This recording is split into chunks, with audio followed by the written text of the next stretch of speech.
Olá, estamos começando mais um podcast. Nosso podcast sobre o negócio em suas diferentes vertentes: inovação, gestão de pessoas, inovação. E hoje recebemos aqui Marina Bretas, da Vital Force. Olá, Marina, tudo bem? Tudo bem? Prazer estar aqui com vocês para esse bate-papo que vai ser super rico. Tenho certeza disso. Marina, antes de começar, antes de mais nada, eu queria que você se apresentasse um pouco para o nosso público. Claro. Bom, eu sou a Marina, sou mineirinha, vocês vão perceber o sotaque ao longo da conversa. Eu nasci numa cidade de 8 mil habitantes, no interior de Minas, mas a maior parte da minha vida eu morei em Belo Horizonte. Estou no estado de São Paulo há cerca de 7 anos e sempre atuei na área de gestão de pessoas. E sempre apoiando diferentes indústrias em momentos de transformação organizacional. E é esse o desafio que eu estou aqui hoje, né, na Vital Force. E nesse seu passando, fala um pouquinho, você se formou em que área e depois como foi suas experiências profissionais que te levou até hoje aqui? Eu me formei em psicologia em Belo Horizonte, trabalhei em uma indústria automotiva lá em Minas, depois trabalhei em empresas de engenharia, passei pela indústria de aviação, companhia aérea, e estou aqui hoje no agro. E você é muito focada, a gente no bate-papo aqui até antes de começar, exatamente na gestão das pessoas, que é hoje talvez um dos grandes desafios em vários tipos de cargos, enfim, as empresas têm esse desafio com pessoas. Você agora faz parte de uma empresa que tem uma cultura muito forte, que é a Vital Force. E eu queria, como você faz, sendo a gestora de pessoas, levar a cultura na ponta da empresa, até aquele funcionário mais simples entender e vivenciar aquela cultura?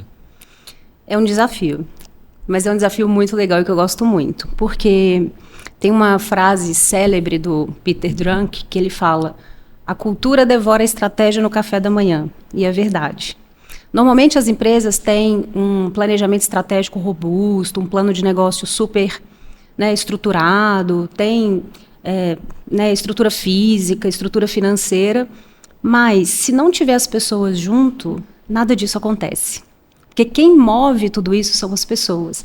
E isso é a cultura.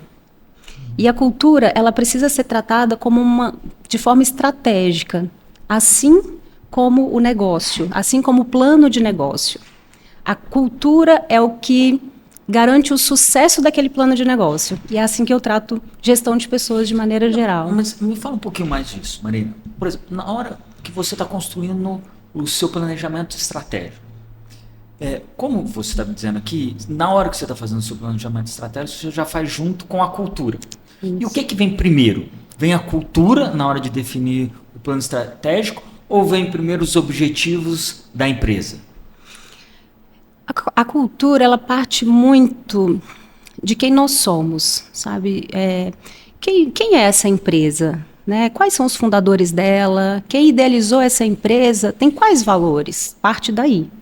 Parte daí, inclusive, para a escolha do negócio, para o desenho da estratégia.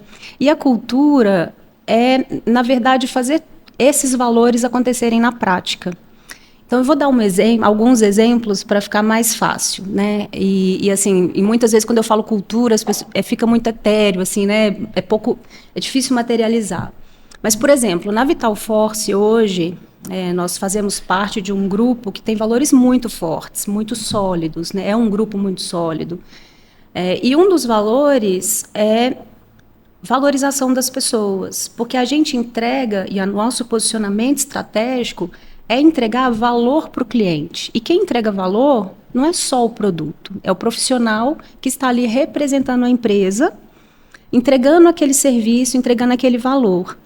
Então, quando eu falo valorização de pessoas, eu preciso que esse profissional que está lá na ponta, ele sinta verdade nessa valorização de pessoas. Então, e como eu materializo isso no dia a dia, que é a cultura em si? Eu trato bem os meus funcionários ou é só no papel?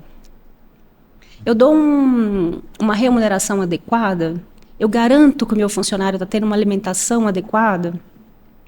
Como que é a relação no dia a dia? É uma relação saudável? As relações pessoais são saudáveis? Quando eu cuido disso, eu estou materializando a cultura. E eu estou fazendo essa cultura chegar lá na ponta e o cliente perceber isso. E como você consegue mesclar uma cultura que valoriza muito as pessoas, mas sem deixar de lado também um pouco da cobrança? Como ter esse equilíbrio na hora de gerir as pessoas? Esse é o equilíbrio que a gente busca todos os dias, né? Porque quando a gente fala que a gente valoriza pessoas e que a gente faz uma boa gestão de pessoas, não é ser bonzinho e não é ser permissivo. Inclusive, um líder opressor faz muito mal para um profissional, mas uma liderança omissa, passiva e permissiva faz tão mal quanto.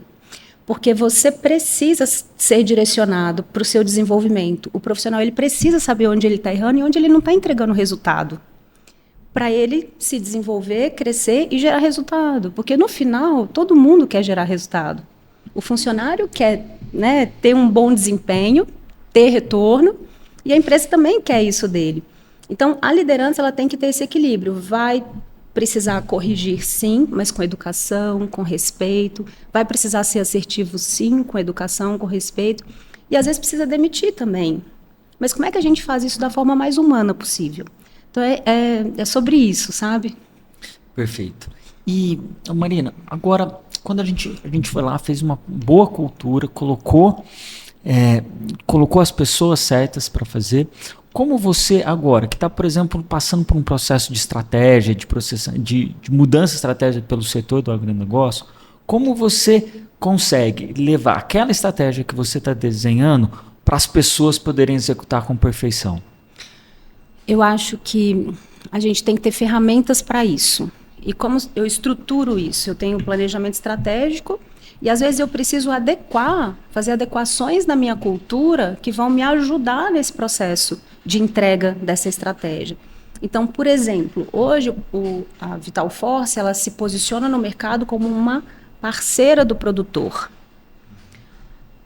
A gente vai vender produto, mas como consequência. O que a gente quer é gerar valor para aquele cliente, para aquele produtor. Então, eu preciso que a minha cultura me ajude, movimente as pessoas neste caminho. Então, primeiro, as pessoas precisam ter clareza dela.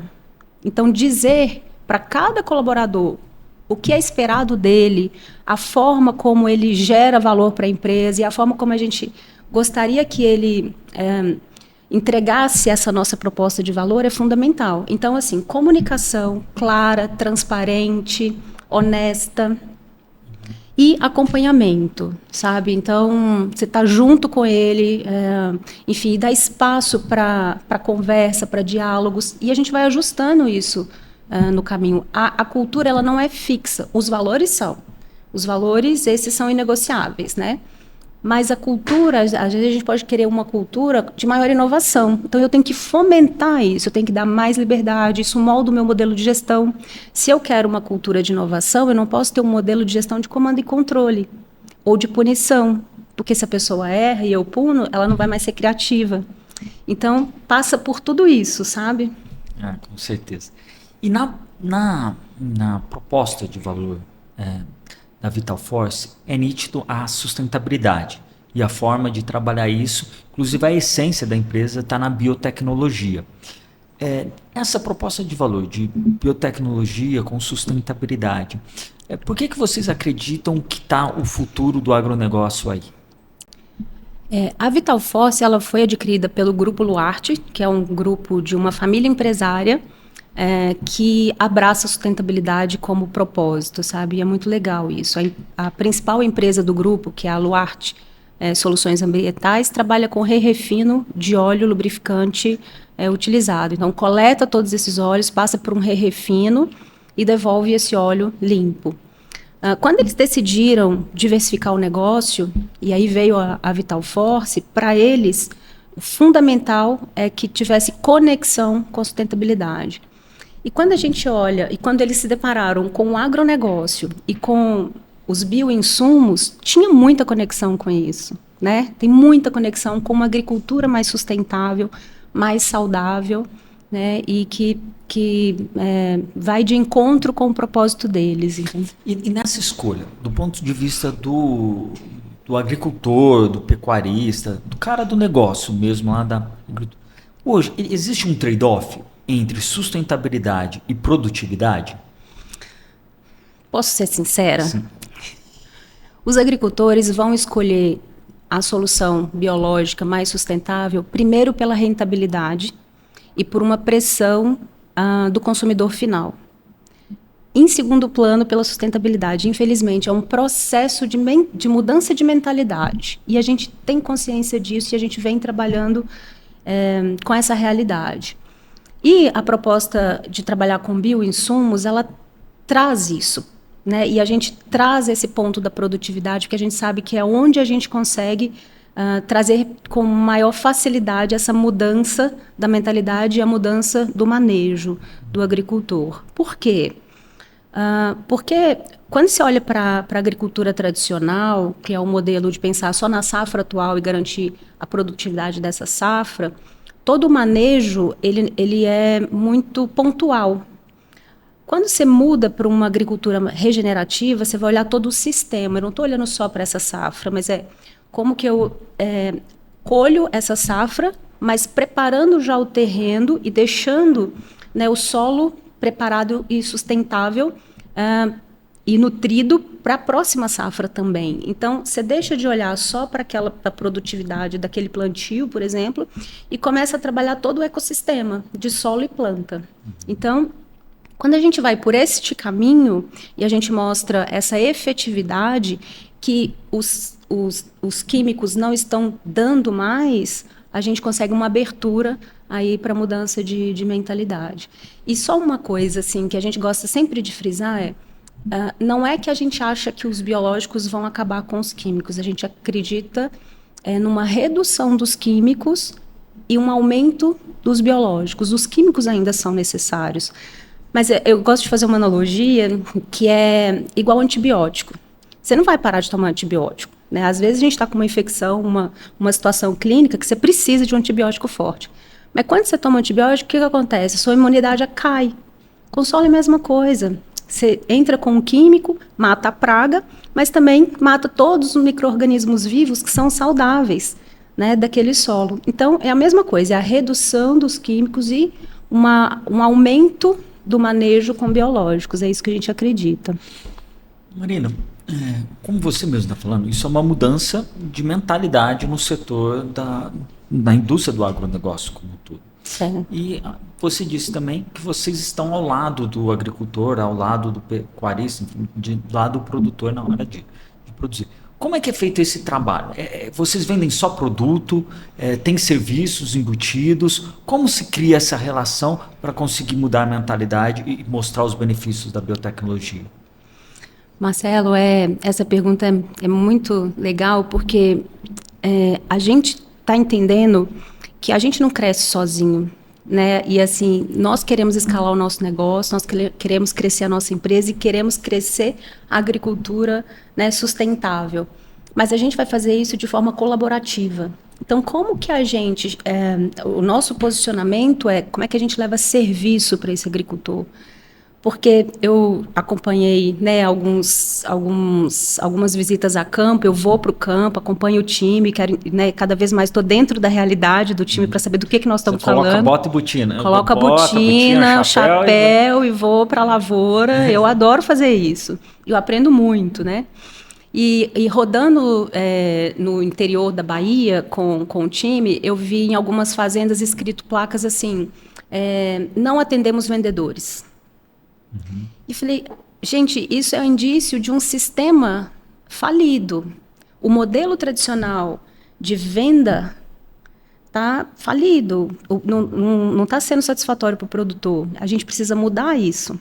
E esse é o grande desafio, não só da Vital Force, mas de todas as empresas neste momento. Como eu preparo a minha mão de obra e o meu time comercial para atender o agricultor, não mais só vendendo produto, porque ele pesquisa na internet, ele acha.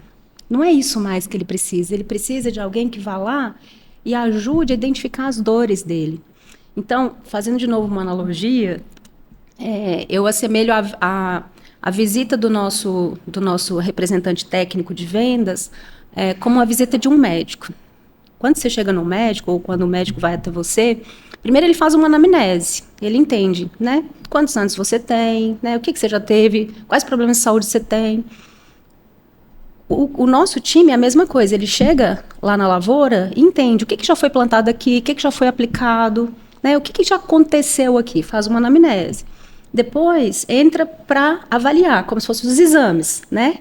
O que tem aqui, o que visivelmente eu posso ver que tem aqui de problemas, de pragas, de doenças ou de infertilidade do solo, o que está acontecendo com esse solo aqui que é visível, né? Depois disso, ele faz um diagnóstico. Olha, o problema da sua lavoura ou a sua dor, produtor, é isso, isso, isso e isso. E a minha recomendação é este tratamento. O remédio, né, ou os nossos produtos, é consequência. Então, é disso que o produtor está precisando, sabe? E é isso que nós estamos ensinando para o nosso time. Como é que a gente aborda, né, esse produtor na dor dele e como parceiros. Porque de vendedor, vendendo produto, ele já não quer mais, sabe? O setor do agronegócio como um todo, ele convive com diferentes gerações dentro da fazenda. Às vezes tem 3 gerações dentro de uma fazenda, dentro da gestão da fazenda. Como lidar com as diferentes... como você vê essa diferença entre gerações do agronegócio e como lidar com essas novas tecnologias dentro dessa mudança, dentro da própria fazenda mesmo, de gestão, né, em termos de gestão? A gente tem estudado muito e tem visto muito uma mudança desse produtor rural por essa mudança de geração, né? Tem uma nova geração de produtores chegando, com muito mais acesso à informação, com muito mais acesso à tecnologia. E aí muda um pouco a relação desse produtor com o fornecedor. Não é uma relação de confiança CNPJ com CPF mais, sabe? É uma relação técnica de confiança. Não só porque eu conheço o Marcelo e ele é meu amigo e eu vou comprar com ele ou eu vou permitir que ele faça, né, todas as orientações. Mas é assim, o quanto o Marcelo conhece do que eu preciso, eu vou confiar nele para ele me dar alguma recomendação. Então, a relação está mudando. Mas isso é mais típico da nova geração, de ter um olhar mais técnico e menos afetivo, talvez, vamos dizer assim. Menos relacional, é isso. E eles estão mais abertos a essa inovação? Ou também na geração mais antiga já há uma abertura para biotecnologia e inovação dentro do agronegócio? Nós percebemos que tem uma abertura maior. Tem alguns produtores mais tradicionais, mais antigos, que ainda não, mas como eu te falei na pergunta anterior, a gente está abordando e fazendo essa abertura acontecer por meio da produtividade. Então, eles têm dores. Então, a gente não vai lá defender a bandeira dos biológicos porque é sustentável, a gente vai lá e defender a produtividade dele. Perfeito. E aí a gente encontra essa abertura. Aí as pessoas... eles estão sedentos por soluções para as dores deles. Então, é aí o caminho que a gente encontra para ter essa abertura. Só que aí, Marcelo, tem um ponto fundamental. Como é que a gente escala isso? Porque ainda é a relação. Isso, é um baita desafio. Como baita desafio. Tá com o Brasil do tamanho que é, com o agronegócio do tamanho que é, fazer esse diferencial de atendimento num Brasil de um país com o nosso tamanho. Como que é esse desafio e como pode ser superado? Quais alternativas nós estamos adotando? A gente ainda não tem 100% das respostas, tá? Mas o que nós estamos fazendo para chegar em todas as pontas? A gente está indo para a tecnologia, a gente está indo para a inovação também. Estamos indo para a IA. Já está entrando nesse processo. E como é que é o processo de inovação na Vital Force? Ele é inteiro interno, ela está aberta para inovação aberta. Como vocês lidam com a inovação na Vital Force? A inovação aberta, o próprio segmento de biológicos, né, é inovador, é sobre inovação. E a gente precisa de inovação para esse segmento crescer, né? Quais são os próximos micro-organismos, né, que precisam ser estudados para vir com novas soluções? Porque também os problemas da lavoura vão mudando. Então, a gente tem uma solução para esse. A próxima safra vem outro problema. Então, qual é a solução? E assim vai, né? Então, nós temos parceria com muitas universidades, com institutos, com pesquisadores, doutores do segmento. E aí, para um olhar mais de produto, né? Uhum. Agora, olhando para a gestão e para a governança, e para escalar o nosso modelo, a gente está apostando em IA, em tecnologia. Quando a gente fala que a gente quer entregar essa proposta de valor para o agricultor, a gente precisa capacitar muito o nosso time. E a gente precisa capacitar o time dos nossos parceiros, das revendas. Em muitas regiões a gente atua via revenda. Então, eu preciso fazer com que o vendedor da revenda entregue a minha proposta de valor, mas ele não é meu funcionário. Ele vende Vital Force, mas ele vende também outras marcas. Então, qual a solução a gente achou para isso? Nós criamos a nossa universidade corporativa, através da Scaffold, que é também uma empresa do grupo, e nós estruturamos uma plataforma onde a gente traz conteúdo dos principais especialistas do nosso segmento e também em vendas, para capacitar o nosso time. E agora, como a gente acredita muito no modelo de negócio, que ele é colaborativo e que a gente precisa preparar todo o ecossistema para a mudança da mentalidade para a agricultura regenerativa, a gente saiu das barreiras da empresa e a gente levou a nossa plataforma de educação corporativa para os nossos principais parceiros e clientes. Então, a gente leva conhecimento para a ponta. É a nossa forma de levar a nossa proposta de valor para o produtor e da gente escalar.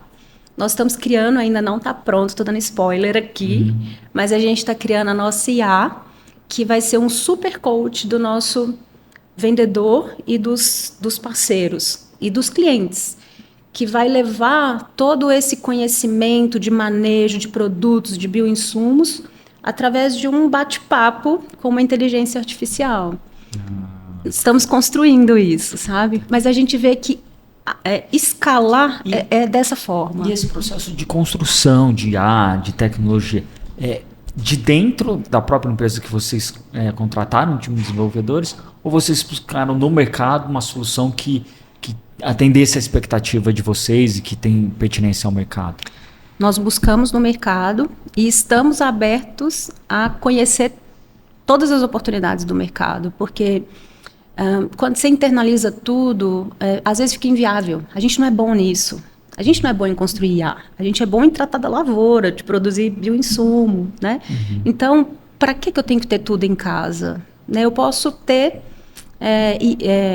parceiros que vão me ajudar onde são as minhas dores, né? Do meu negócio, né? Uhum.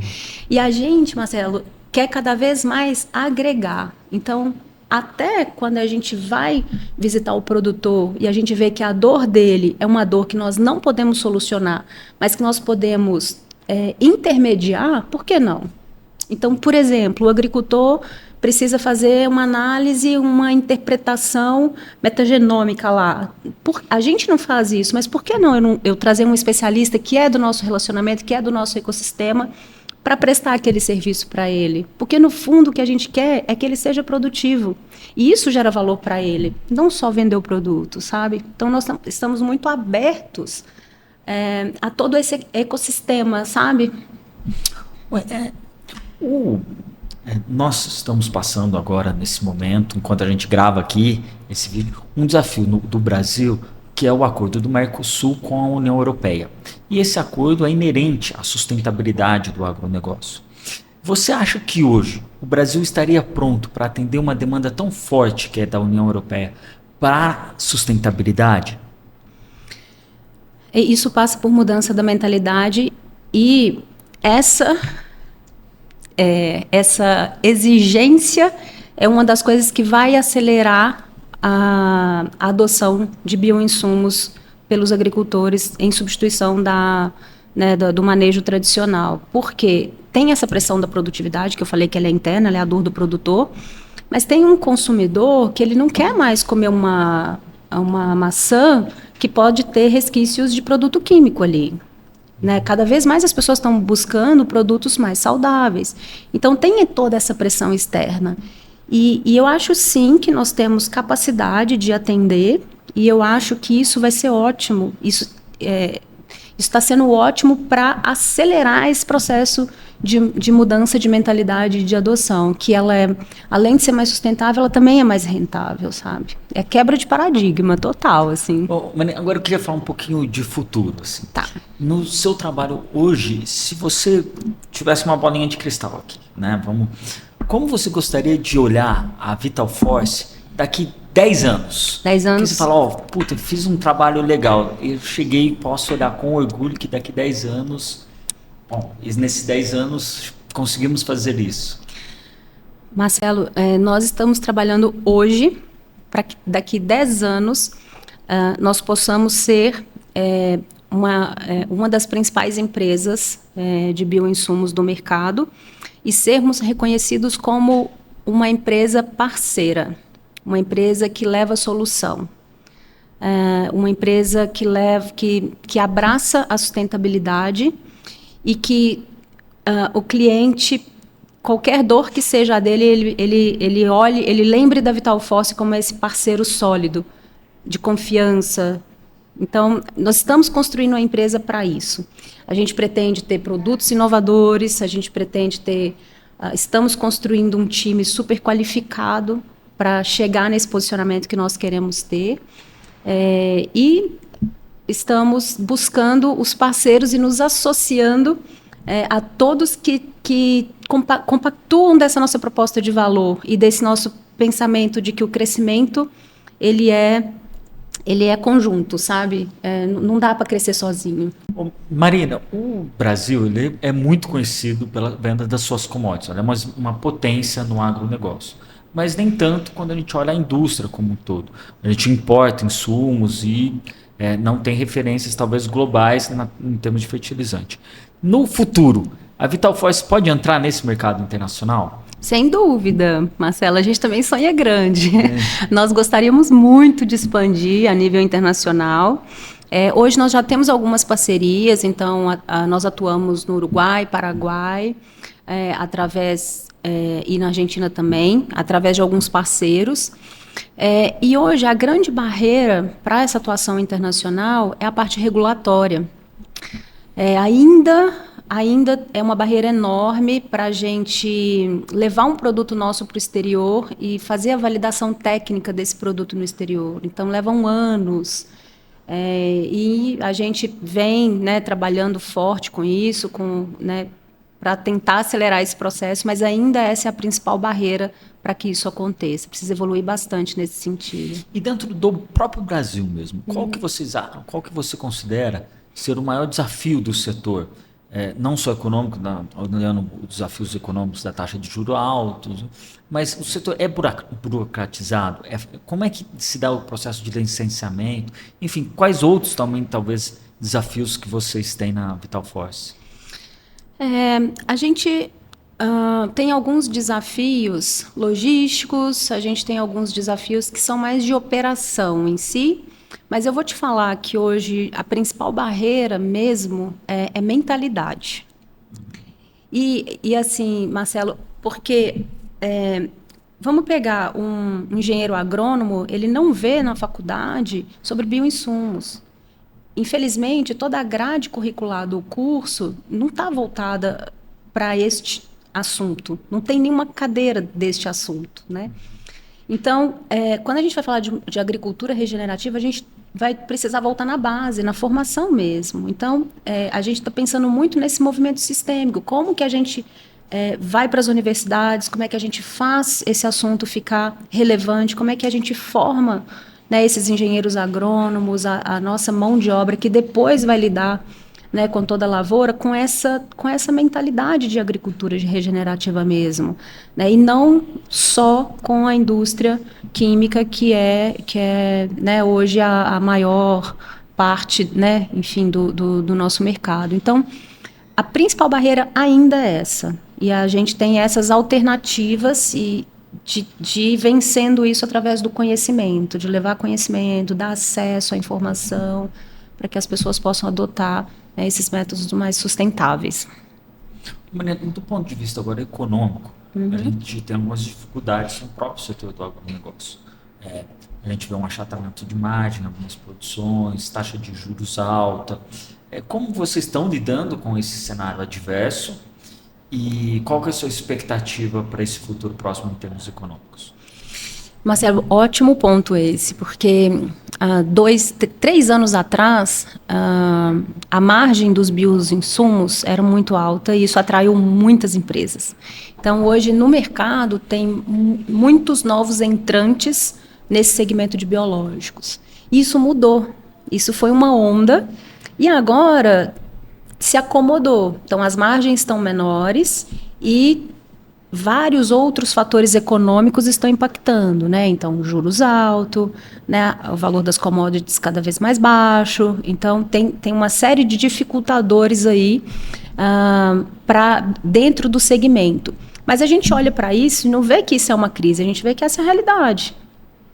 E para a gente fazer esse negócio crescer e escalar, a gente tem que entender como cada vez mais nós nos tornamos uma indústria eficiente. Como que a gente traz eficiência para o nosso processo produtivo, como a gente traz eficiência e alavancagem no campo, né, chegando até o cliente de uma forma mais simples, mais fácil, levando conhecimento. Então, a percepção que nós temos é que o mercado é desafiador, como todo, né, e vai se sobressair nesse mercado a empresa que for mais eficiente, que conseguir trabalhar e de uma forma mais ágil, mais inteligente, né, com mais eficiência para poder prosperar.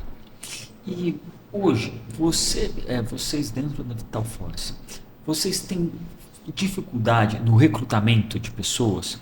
E como você, se tiver, como você supera essas dificuldades para a formação do time?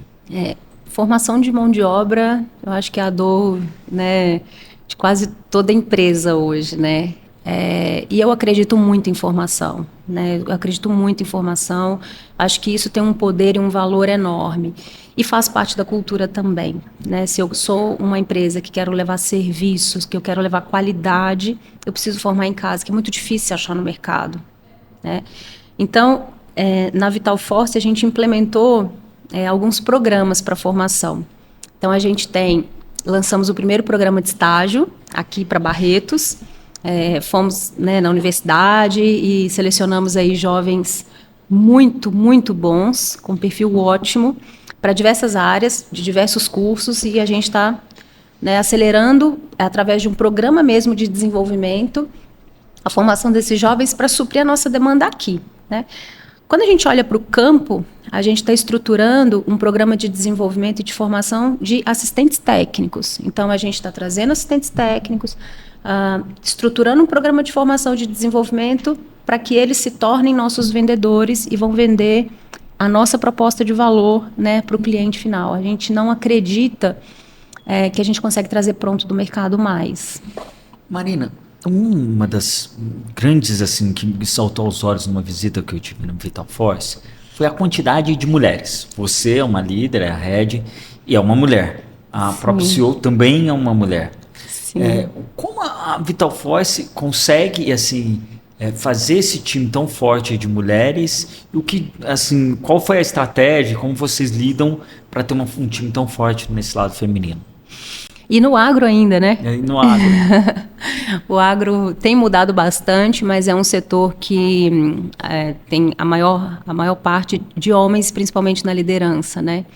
E na Vitalforce foi uma grata surpresa, foi um encontro mesmo, não foi intencional, né? Eu brinco e falo, gente, nós não estamos aqui por cota, nós estamos aqui por competência e a gente se encontrou aqui, né? E foi muito legal. A Sheila é a nossa CEO, ela é inspiradora, ela acredita muito nesse negócio, ela acredita muito nos bioinsumos, ela é uma líder sensacional, inspira muita gente, muito inteligente, que chegou para somar. Eu estou como head aí de gente e gestão. A nossa CFO, a Roniz, ela está há 20 anos no grupo Luarte, então veio também para esse momento. E assim, a gente está se encontrando. E eu falo, Marcelo, que assim, muito. As pessoas desejam trabalhar com a gente porque veem a gente. Então, desde que nós estamos na empresa, a gente recebe muito mais currículos de mulheres querendo trabalhar porque vê a gente aqui. Então, é espelho, sabe? Então, as pessoas que estão no mercado, elas olham para as empresas e veem quem está lá. Eu quero estar junto, eu quero fazer parte. E como as mulheres estão vendo representação aqui dentro, elas querem fazer parte. E está aumentando, né? Então, é um movimento, assim, que ele é natural, sabe? E acho que é isso, sabe? Assim, e é muito legal. Tem muita barreira. Vou falar que a gente enfrenta diariamente, né, diversos desafios, e quando a gente fala aí, né, dessas questões de machismo, são barreiras que são muros invisíveis que eu falo, né, que existem, e existem mesmo, é uma realidade, mas a gente se prepara para quebrá-los, assim, sabe? E é isso. Eu acho que como a gente se conecta muito com o propósito do negócio e com o agronegócio, a gente vai ajudando nesse processo de mudança, inclusive, sabe? Mas as mulheres, no seu ponto de vista, assim, tem a barreira do machismo, e a gente está no setor tradicionalmente masculino do agronegócio. Quando ela vai na ponta, lá na fazenda, nos donos, como que eles encaram essa mudança em receber uma agrônoma, talvez, não um agrônomo? Existe barreiras ainda, ou você acha que já foram superadas? Eu vou mentir se eu disser que não existe, né? Existe, sim, mas a gente lida com elas como parte do processo. Então, hoje nós temos muito mais vendedoras mulheres, não mais do que os homens, mas muito mais do que antes, né? Então, a gente tem um time cada vez maior de mulheres no campo, super capacitadas tecnicamente. Está chegando agora uma gerente comercial regional mulher, porque também se candidatou para um processo seletivo nosso, porque, né, viu essa liderança feminina. Então, assim, nós sabemos dessa barreira, Marcela, e a gente trata como uma evolução da cultura brasileira, sabe? Eu não posso negar que não exista. Existe e faz parte. Assim, se eu vou num produtor e ele ainda tem posicionamentos machistas, eu preciso entender que foi a formação e a criação dele. Né? Então, a gente só precisa mostrar o limite do respeito, mas fora isso, a gente vai lidando com uma diferença cultural e um avanço cultural que de maneira geral, o Brasil está vivendo, né? Não é muito específico como o nosso, só, sabe? Com certeza. Ô Marina, olhando um pouquinho agora do ponto de vista de marca, de estruturação de marca e de marketing dentro da Vital Force, como vocês querem posicionar a marca Vital Force? Quando vem na sua cabeça Vital Force, qual que é aquela mensagem que você quer passar para o consumidor e para o mercado em geral? A gente está fazendo um trabalho agora de reposicionamento de marca, e a gente tem a Vital Force, a força viva da natureza. E é isso, sabe? Assim, a gente acredita nesse universo dos micro-organismos, a gente acredita na força da natureza, e a gente acredita que a própria natureza pode tratar a natureza, né? Pode evoluir a natureza. Então, assim, a gente está trabalhando para que a nossa marca seja vista como uma marca referência em biológicos, que sabe o que está fazendo, que tem produtos de qualidade, que tem produtos inovadores, que vem de pesquisas e que vem com esse olhar muito forte de sustentabilidade e lucratividade junto, né? Então, como é que a gente traz a produtividade junto com sustentabilidade, que para a gente caminha junto. Então, é esse o nosso posicionamento. Muito bacana. Finalizamos nosso bate-papo hoje com a Marina. Quero agradecer a sua presença, foi um bate-papo muito legal. Para quem gosta de gestão de pessoas, não perca, assista, depois compartilhe, se inscreva no nosso canal Podcast e faça parte desse conteúdo e de outros. Muito obrigado, Marina. Obrigada, pessoal.